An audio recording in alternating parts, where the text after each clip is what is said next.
2 મહિને માથું ચડે બધું બરોબર છે, પણ આ ઘડે ઘડે અમુક નહીં કહેતા મારી ઘડે ને ઘડે કોકનું ઘરમાં ચાલુ રહે છે. તેનું કારણ છે ને તમારા ઘેર સિકોતર હોય, પૂર્વજ હોય, એના માટે કંઈ તમે કર્યું હોય ને એટલે એ જ પૂર્વજોનો પ્રભાવના કારણે તમારા ઘેર નાની મોટી બીમારીઓ ચાલુ રહે.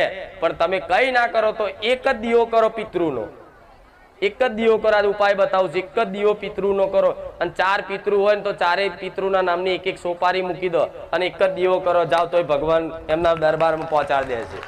બરોબર ને? સિકોતર હોય તો સિકોતરનો એક દીવો કરો, પણ 4 સિકોતર હોય તમને ખબર હોય કે આ તો એની સોપારી મેળ દો.